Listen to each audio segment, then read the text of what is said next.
Your voice, your opinion, your community. Fact TV, free speech, protected.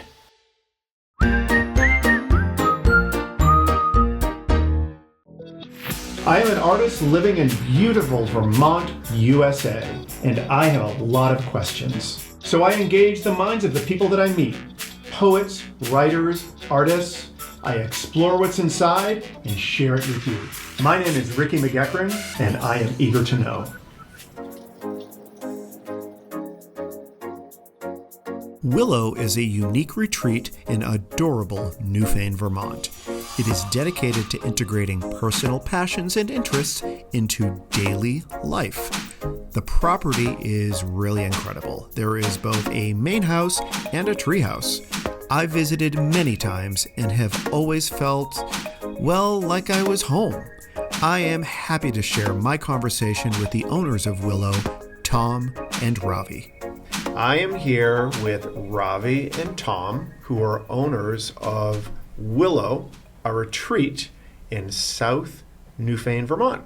Welcome, guys. Thank you for joining me, for making the trek over here to Bellows Falls from South Newfane. Thanks for having us. Thank you. You're very welcome. What makes Willow different from a standard bed and breakfast or standard Vermont inn?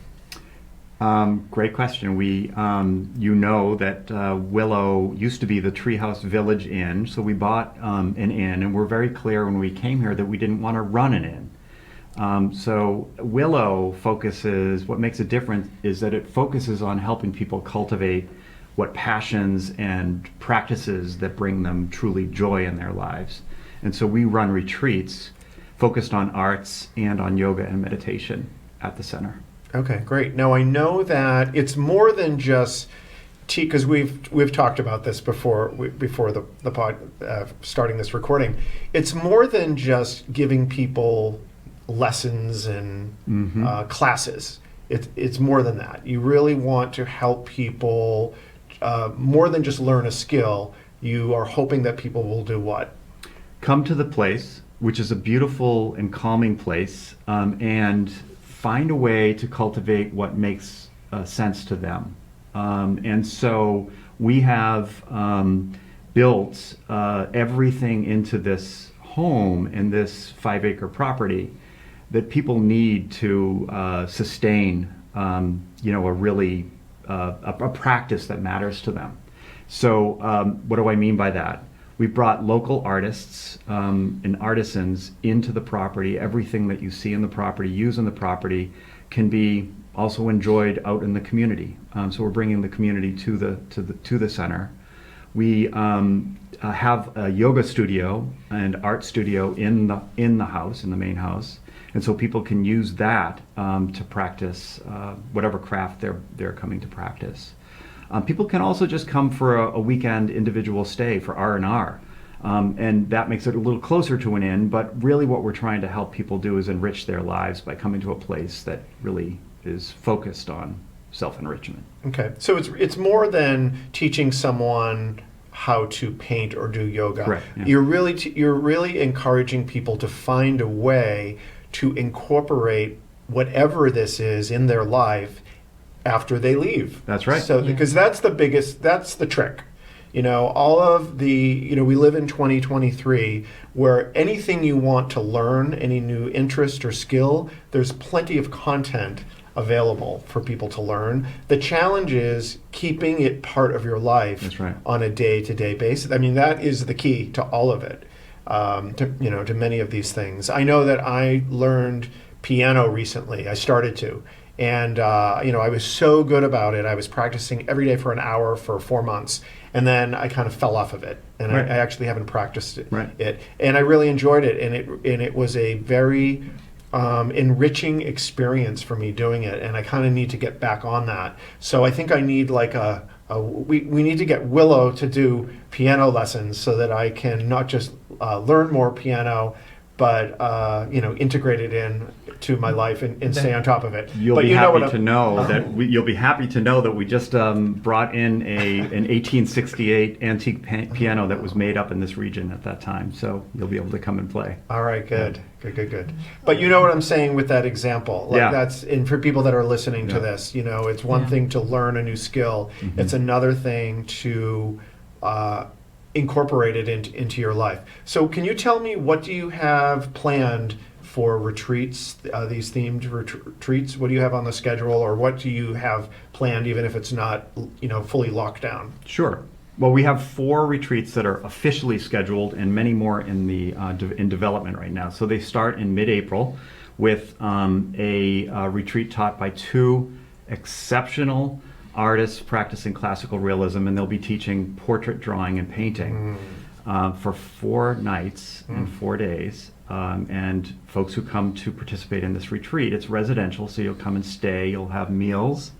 I'll be mostly in charge of making the meals. Yeah. And so tell me about the meals. What can you say about that? You are originally from India, and you have only lived in the U.S. For 7 years now. Okay, so can I assume that the meals that will be served will be influenced by the cooking that you had growing up? Yeah, definitely. They will have some influences and maybe flavors from India. Although I'll try to make it less hot or spicy and make it more palatable for everyone. But yeah, so there will be some difference, especially for yoga retreats. We will try to focus more on vegetarian, more wholesome meals. And for the other retreats, it will be generalized, there will be non-vegetarian stuff as well. With, of course, flavors of India, but even other cooking as well. Okay. I want to go back to what we started talking about, about the other things, but I do want to ask you a little bit more about moving from, I know that you had lived in Boston, but moving from, is there anything about Vermont that is similar to where you're from in India? Because are you from an urban area? Yeah, I'm from a mid-range city in India, I would call, but it's still very urban, it has population compared to Boston, almost same. So it's a big city, but I've always wanted to live more rural, in spaces where it's more greener. So this was almost coming to my dream place when we moved up here in Vermont. Wow. So when did you first come to Vermont? The first time you came here in the winter, in the summer? I think we definitely came in the summer, my favorite season up here. And it was we came for a stay in an inn, I guess, in Wilmington. And we stayed there for a couple of days. We went on hikes. We went to the river. And that kept us bringing back and we have been doing that for the past 3 years now. So we kept coming back. We came in fall, then we came in winter. So I got to see all the seasons, and that's when then eventually we decided to make a leap. Yeah, okay. I can relate to that. That sounds similar to me. I came up here.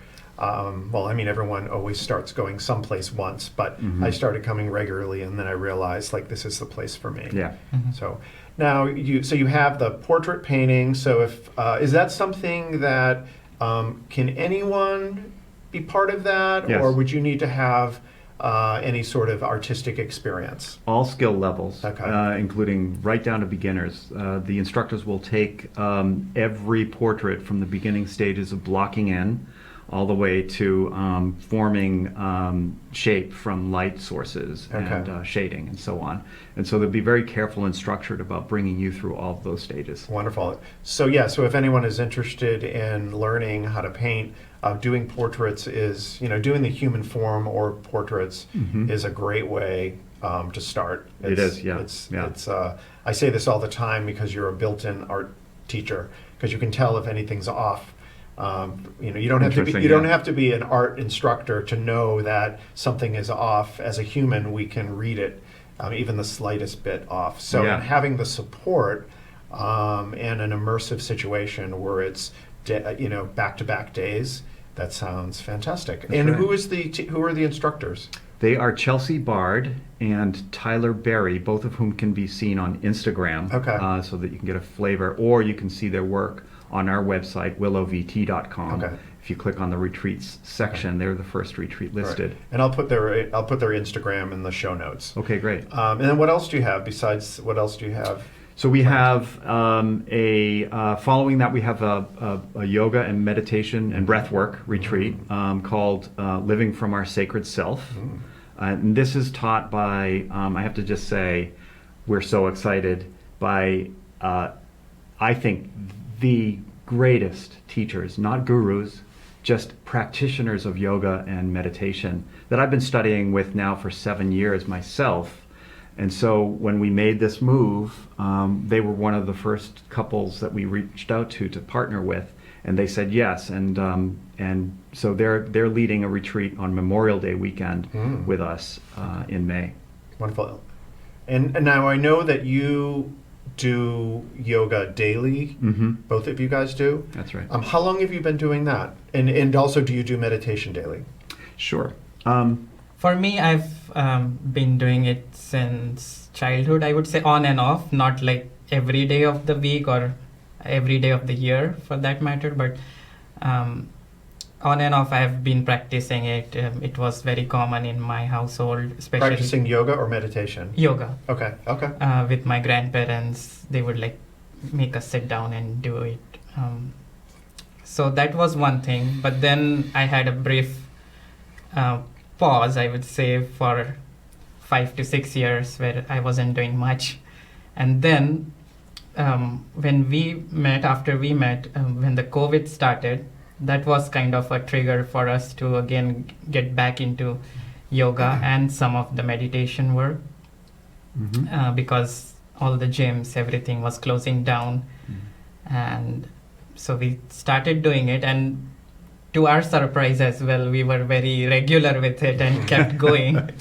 And so that's how we've been doing it for a while. Great. Now, how has the practice of meditation and yoga, did that influence you guys making this major change? Because I know It really did. Yoga and meditation is so foundational to how our brain engages with the world, I Right. think. Pardon me. So how did that affect this big move? Right. I mean, practicing daily, I can say, changed our lives fundamentally. I mean, we moved here as in part because of that experience. That was a major factor in that decision. And how it, so some people think of yoga as poses or as a fitness type thing. But actually, one of the things that it does, if you do practice on a regular basis, and it, by the way, not strenuous, not trying, not effort, it's somewhere below effort and somewhere around surrender, it opens your body physically, but also your whole mind body, so that you're really open to inquisitiveness and curious about things. The notion of yoga is that when you're done with a practice, you go into, a calm meditation practice, and your body is open to meditating and using meditation as a way to observe what's going on in your life. Okay.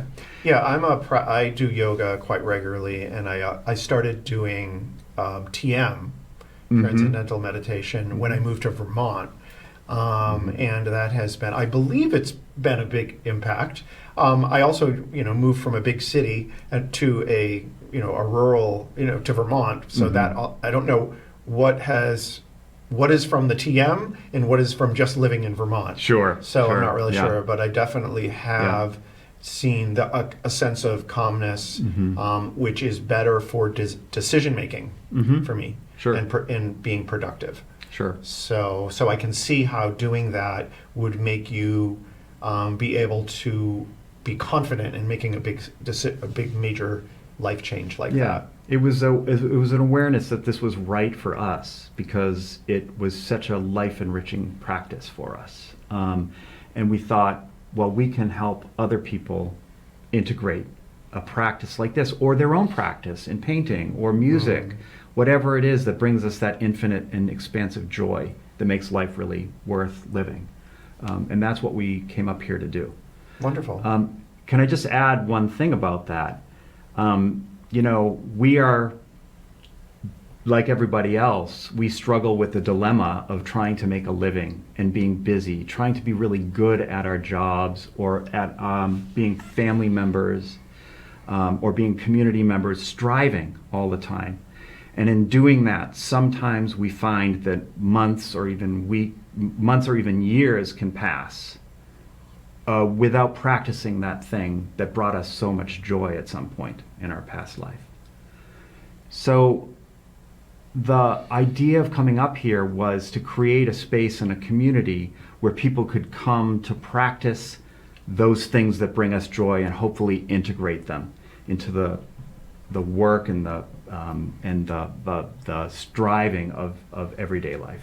What do you think the biggest challenge is for people in doing that? And is it, a lot of people have interest in things they know make them happy, Yeah. and they're not doing it. Why Yeah. do you think they're not? Yeah. Do you have an idea? I could speak from my own point of view, and maybe each of us could add. Sure. For me, it's the sense that there isn't enough time for that I have 5 or 10 things to do on my list before 10 o'clock in the morning, and therefore I don't have time at 7 a.m. to practice 20 minutes or 30 minutes, or sometimes even longer, of yoga. Or that it's a big deal to sit down and practice 2 to 3 minutes of meditation. And that's what it takes, 2 to 3 minutes. So we sort of face this block of before we sit down. So it's a It's a perception of not choice. enough time, is what you're saying. That's it is right. for you. What do you think it is for people or for you?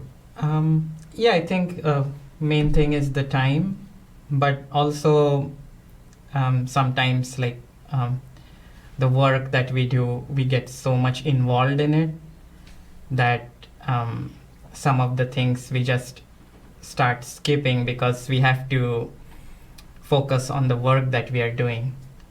And so and that comes for me more like from living in a city where there are a lot of things that you need to do. Like, just consider example of driving. Just going around for 5 miles in a city, it will take like half an hour to 20, like more than that probably in Boston or somewhere bigger. So just shifting our location and coming here has also opened more space and more time for us. Just living here. Just living here. Just living in Vermont. People that are watching or listening to this don't necessarily live here, Yeah. but it's you have a lot more time in general because there's a lot less to do actually, and it's easy to get. I guess you spend a lot of time driving. Yeah. But I would say personally for me, I think that. Did you ever read the book 7 Habits of Highly Effective People? No, I know of that book. It's a great book. Yeah. It's one of my favorites, and I feel like I'm always talking about it. Mhm. But one of the things that the guy who wrote it talks about is being proactive. So there's things that act on you that you have to respond to, and then there are things that are really important, but they're not urgent, and you have to proactively do them. And that's where things like yoga, meditation, or Music. or practicing piano. Right. But it is important because at the end of the year, if you have been meditating every day, that is really important, and you're going to see results. But it's not. But other things are acting on you: the emails, the whatever, the phone calls, the meetings. I know one thing that I personally do is I actually plan out my week. I know you're not asking for these details, but we try to learn from. But what I do is on Sunday nights I figure out all the things that I want to accomplish, and I block out time on my calendar. So I have had piano on the calendar. I haven't done it, but things like I have my meditation and my yoga on the calendar every day, so that even if I don't do it, the chances of it happening are more likely because it's on the calendar. Now, that doesn't work for everybody. I know I have friends that don't do calendars. That's not how their brain works. So that's something that people could, when they're having experience at Willow, they would be able to learn, I assume, what works for them. Right. So every one of our retreats concludes with a half-day brunch. It's really social, and integration workshop, where, we expect this to be different every single time, but where the 12 participants and the 1 or 2 leaders sit down and discuss the strategies they use to integrate these really important practices into their daily lives. That sounds fantastic. Yeah. That sounds amazing. Yeah. Yeah, it'll be fun. So we have portrait painting, yoga and meditation, and what's the third one? So we have we have portrait painting, then yoga, and then we have a figure painting class with, and by the way, these painting and drawing classes are live models that are also coming to do a craft that they are passionate about. And then we have a fine art photography of the nude male retreat in the middle of the summer. And that's open to men and women photographers, and you can have any kind of equipment, meaning iPhone or DSLR or film photography. Wow. Okay, now the figure painting, that one is done by, I think I met that artist. That's Paul Schulenberg. Yes, so I've met him. Yeah. He came to my art show. That's right, and he bought some work from you, I think, did he? Yeah. No, he did not. Oh, okay. But he's reached out to me about getting models and stuff. So. Oh, nice. Yeah. So, but yeah, and I know that figure painting is, I think, is one of the best ways to calibrate your painting skills. Because as I mentioned about portrait painting, it's the same thing. You don't need to be an art instructor to know that something is even the slight bit off. It also causes a lot of problems because it's really difficult. Right. And it can be very overwhelming, which that's why having a retreat where you have support like that sounds fantastic. Tyler, who is with Chelsea, his girlfriend, leading the first retreat on portrait painting, said something just fascinating recently. He said, I don't know anything about yoga, but I will tell you that my painting recently has been a struggle between effort and surrender. Every brush stroke. I'm really trying to strike that balance between being really effortful and really surrendering to the stroke of my brush. And I'm like, you know everything about yoga if you approach your craft that way. There are so many parallels between, yoga and everything, but certainly yoga and painting. Yeah. Painting is real. It's this whole new mental world where it's just, you open up this door and there's so much there. It can be really overwhelming. It's just, it depends on how you look at it, but you're just constantly solving problems.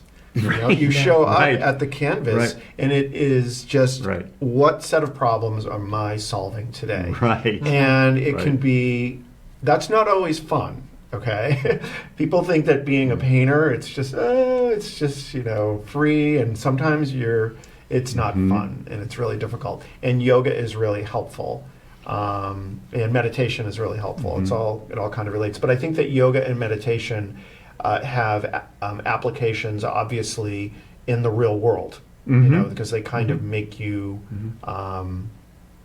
basically what you just said is because that's what we're confronted with in our daily lives, no matter what we're doing. Right.